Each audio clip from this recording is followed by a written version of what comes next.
The leather chair across from my desk had never looked more threatening. Marcus Walsh, my business partner of 7 years, lounged in it like a cat about to pounce. Document folder balanced on his knee, expensive watch catching the late afternoon sun. His smile didn't reach his eyes. "Catherine," he said, voice dripping with false sympathy, "we need to talk about the future of Walsh and Porter Solutions." I kept my face neutral, though my stomach tightened.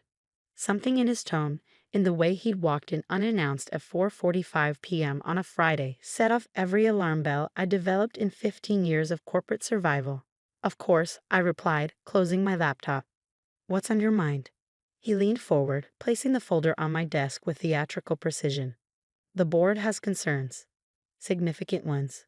About your direction for the company." The board. As if we had some vast corporate structure instead of a 4-person advisory panel that Marcus had handpicked last year. I'd objected then, seeing it for what it was, the first move in a longer game. I should have fought harder.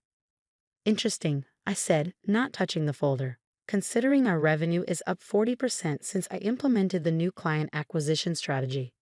Marcus waved his hand dismissively. "Numbers can be misleading. We're talking about vision, Catherine. The bigger picture." He paused, studying me like a specimen under glass. "The board feels, and I agree, that your approach is too cautious, too traditional." I almost laughed. Cautious. That's what they called building sustainable client relationships and maintaining quality control. Unlike Marcus's approach of chasing quick wins and cutting corners, which had nearly bankrupted us twice before my cautious strategies saved us. "The market's changing," he continued. "We need to be aggressive, take bigger risks. The board has approved a new direction." He tapped the folder. "One that, unfortunately, doesn't include you in a leadership position." There it was, the knife, finally showing itself after months of shadow play. "You want to buy me out," I said flatly. His smile widened. "Smart as always, Kate. Though want isn't quite accurate. This isn't a negotiation." I opened the folder. The numbers hit me like a physical blow. They were offering 15% of my shares' actual value, wrapped in legal language about performance concerns and breach of fiduciary duty. Complete fabrication, but expensive lawyers can make fiction sound remarkably legitimate. "This is absurd," I said, my voice steady despite the rage building in my chest. "I built half this company. Our biggest clients are my relationships." "Were your relationships," he corrected smoothly. "Check page 3. The board has already voted to remove you from all client accounts. As of Monday, they'll be working directly with me." I flipped to the page. The signatures were already there, including Thomas Reed's, my mentor from business school, the man who'd helped us secure our first round of funding. The betrayal stung more than I wanted to admit. "And if I refuse?" Marcus's smile turned predatory. "Then on Monday, the board files a formal complaint alleging mismanagement and breach of contract.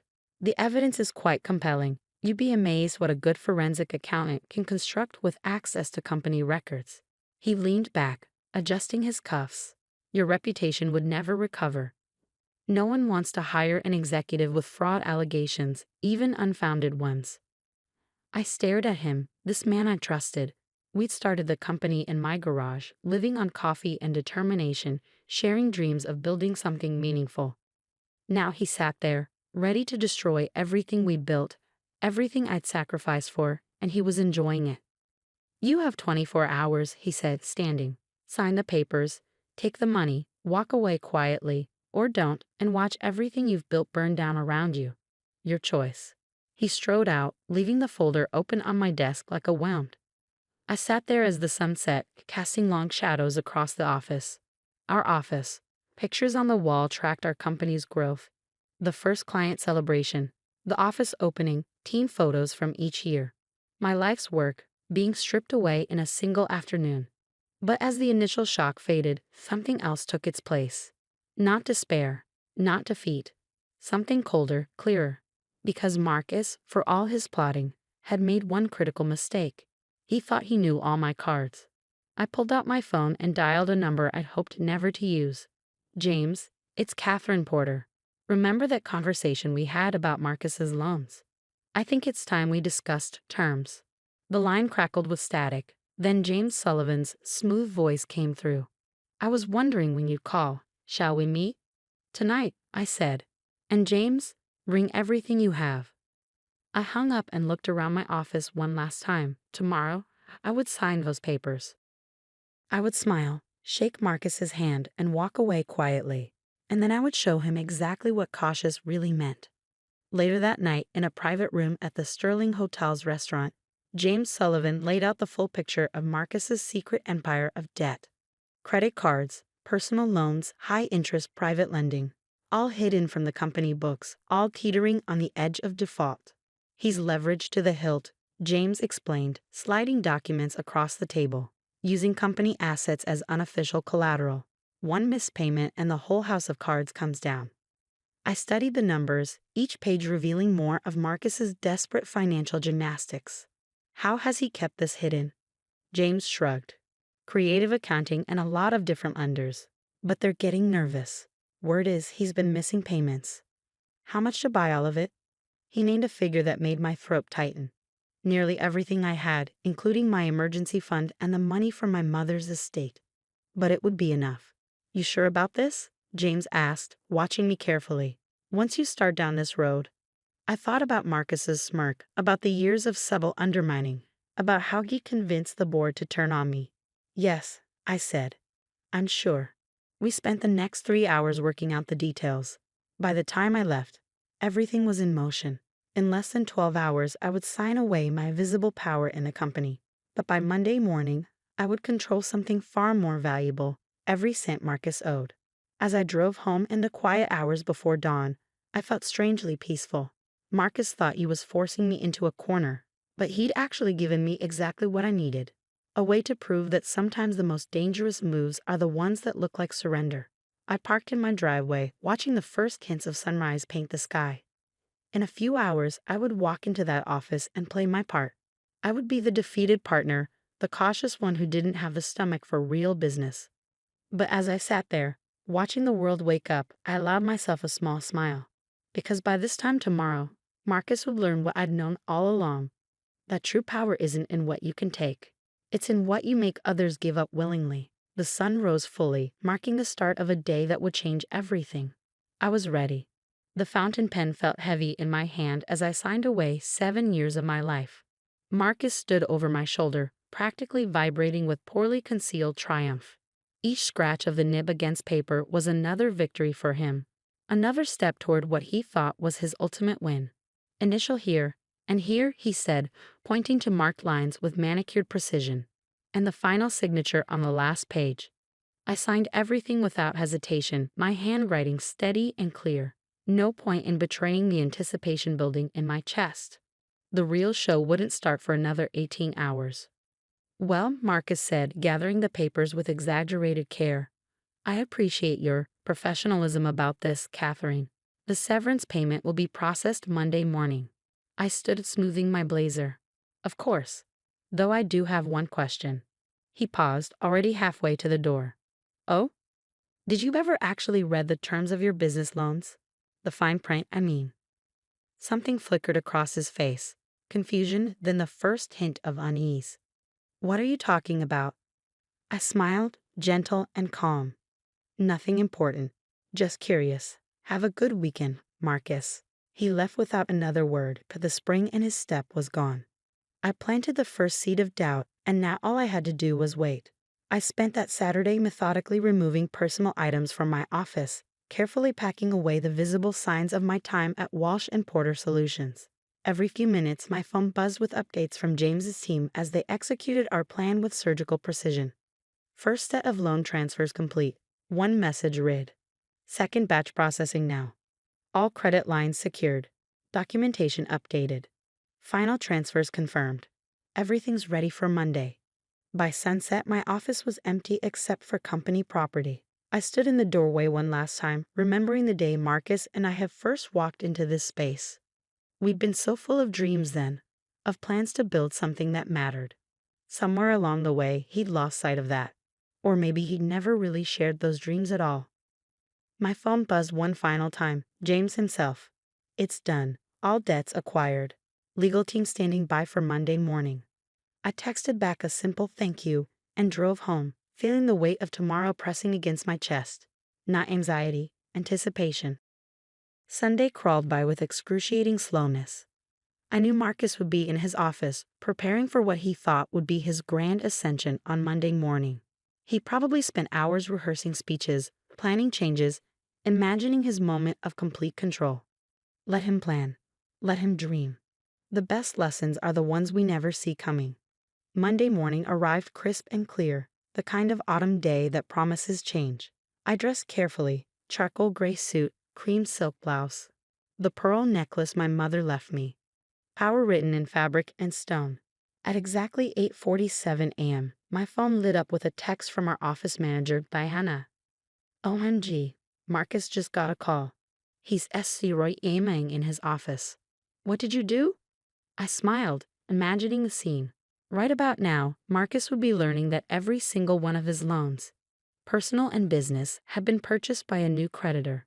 One who was calling in all his debt immediately, as was their legal right under the terms he'd never bothered to read carefully. At 9:03 a.m., another text. He's trying to call his bank. They keep transferring him to different departments. His face is purple. I sat in my home office, sipping coffee, watching the drama unfold through the steady stream of messages from other employees. Marcus attempting to reach his financial advisor.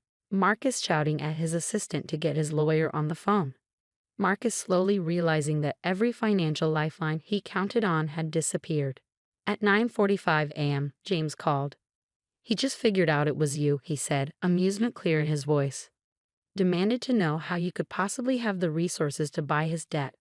I explained that when someone has been quietly building a separate investment portfolio for years, they can do surprising things.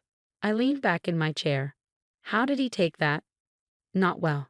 Especially when I explained the terms of repayment. Another text from Diana. Board members arriving for emergency meeting. Marcus looks like he's about to explode. Perfect timing. At 10:30 a.m., my phone rang. Marcus's name flashed on the screen. I let it go to voicemail. He called again, and again. Each time, I watched it ring out. Finally, a text. We need to talk. Now. I waited exactly 17 minutes before responding. I'm available for lunch. Sterling Hotel, noon. Private dining room. His reply was immediate. I'll be there. I spent the next hour reviewing the documents James had prepared, making sure every detail was perfect. This meeting wasn't about revenge. It was about reconstruction. At precisely noon, I walked into the Sterling's private dining room. Marcus was already there, sitting rigid in his chair, face tight with barely controlled rage. How? He demanded before I could even sit down. How did you do this? I took my time settling into my seat, smoothing my napkin across my lap. The same way I built our client relationships, Marcus. Carefully, methodically, cautiously. He leaned forward, hands clenched on the table. This is insane. You can't just buy someone's debt and demand immediate repayment. I'll fight this. Actually, I can. It's all in the terms you signed. Page 47, paragraph 3 of your largest loan agreement. In the event of ownership transfer, the new creditor maintains the right to modify payment terms or demand immediate satisfaction of the debt. You really should read the fine print. I'll go bankrupt, he said, voice cracking slightly. Yes, I agree calmly. Unless we can reach an agreement. He stared at me, realization dawning. What do you want? I pulled out a folder, similar to the one he presented me with just days ago, and slid it across the table. Everything, I said simply. Your shares in the company, your board seats, complete control. You can't be serious.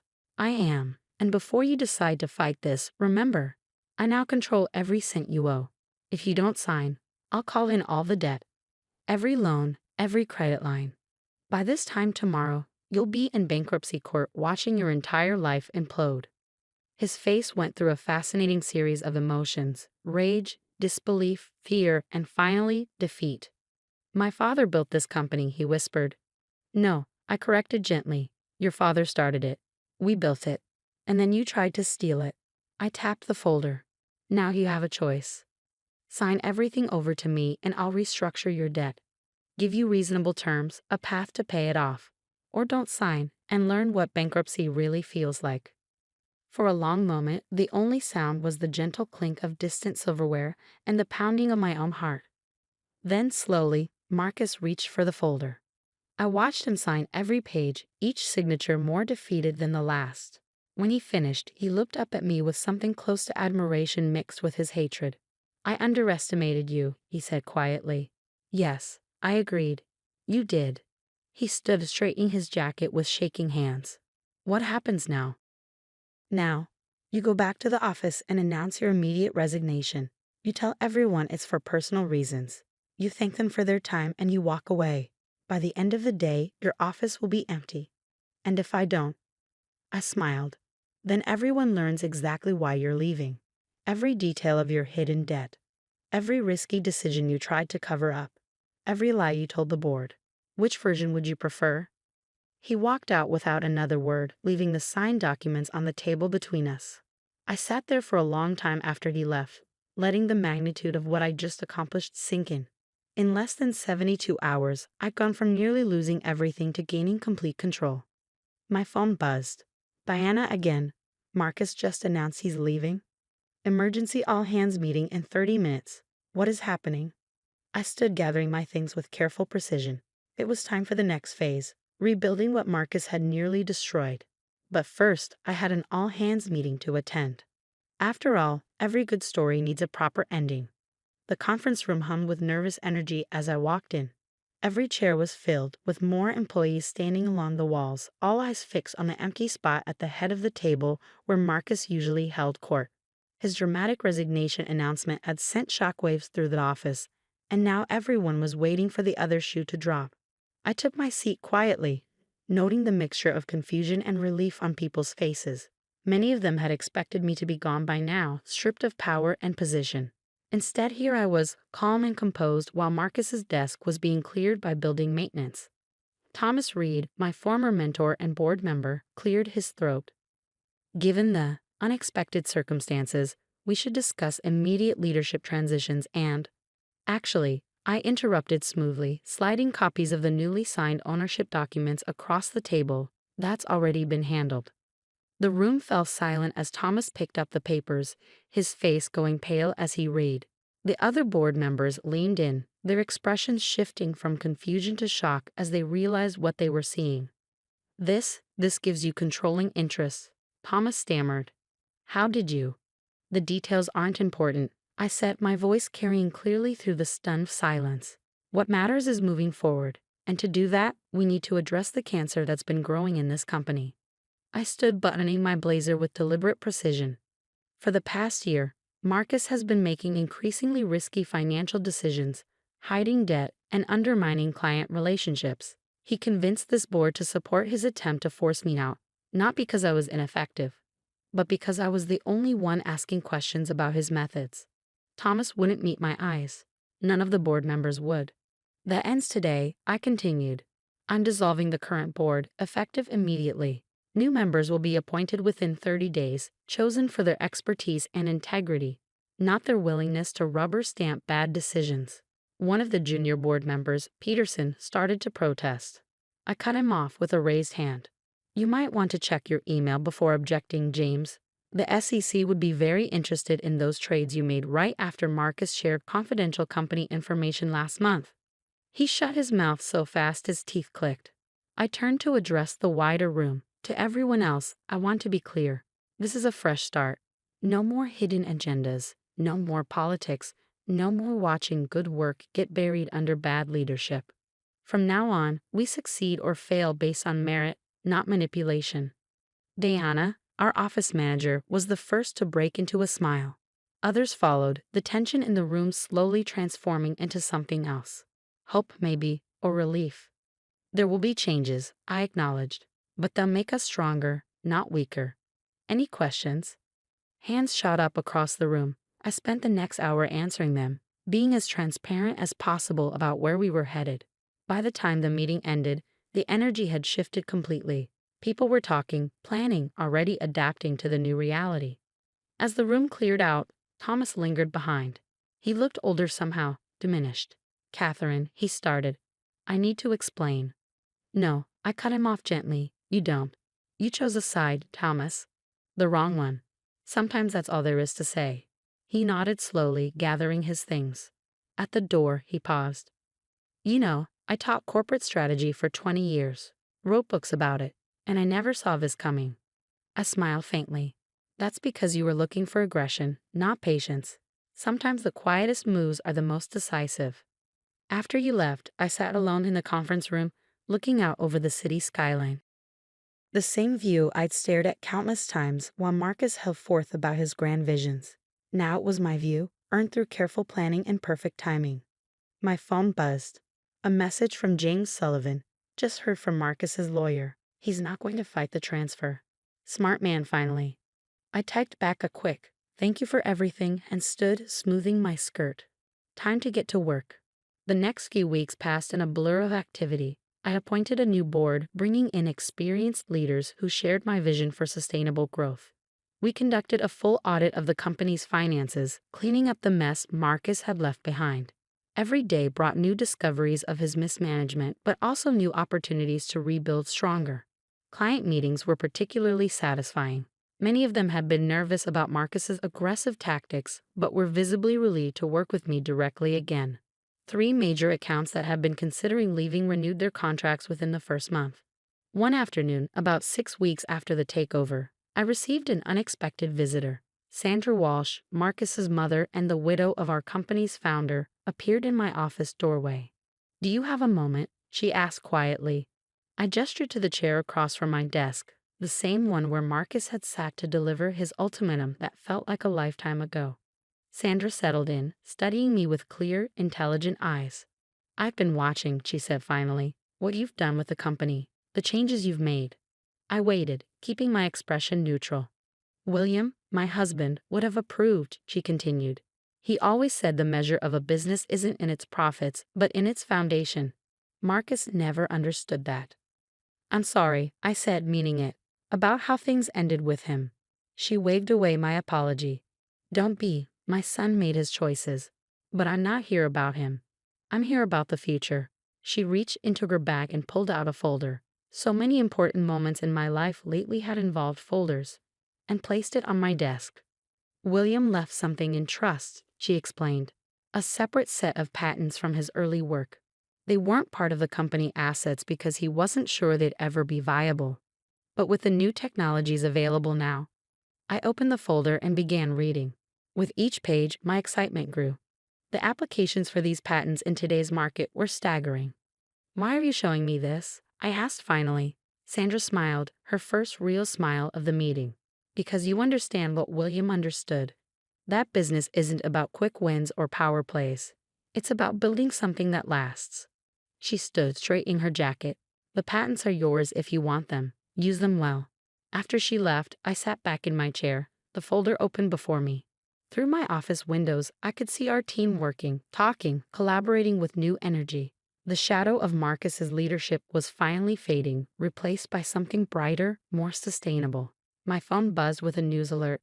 Marcus had taken a position with a small firm in Arizona, far from the circles of power he'd once dominated. I found I didn't care. He was part of the past, and I was focused on the future. That evening, as I walked through the office before heading home, I passed the wall of company photos. Marcus's face still appeared in many of them, a reminder of where we'd started. But instead of removing them, I'd ordered a new installation, a timeline of our company's evolution, including the recent changes. Because every story needs its turning points, its moments of truth. Deanna caught me studying the display. "Should we take down the old photos?" she asked hesitantly. I shook my head. "No, they're part of our history. But more importantly, they're a reminder." "Of what?" "That sometimes the strongest response to a threat isn't fighting back immediately. It's waiting, watching, and choosing the perfect moment to show your true power." She nodded thoughtfully. "You know, everyone thought you were just going to accept it. When Marcus tried to push you out, they said you were too— what was the word they used?" "Cautious?" I suggested with a small smile. "Yeah, that's it." She grinned. "Guess they learned." Indeed they had. And so had I. 6 months after Marcus's departure, Walsh and Porter Solutions was transformed. Our client base had grown by 30%, employee satisfaction scores were at an all-time high, and the new patents we developed from William Walsh's trust were revolutionizing our industry. I sat in my office, my rightfully earned office, reviewing quarterly reports when an email arrived from an unfamiliar address. The subject line read simply, "You were right." It was from Marcus. "I underestimated you," he wrote. "Not just your strategy, but your vision. The company is stronger now than it ever was under my leadership. I won't ask for forgiveness, but I wanted you to know you proved me wrong about everything, including what real power looks like." I closed the email without responding. Some victories don't need acknowledgement. They simply need to be lived. Looking out over the city as the sun set, I thought about power, real power. Not the kind that comes from forcing others to submit, but the kind that comes from building something so strong that others choose to follow. Marcus had never understood the difference. But I did. And now, so did everyone else.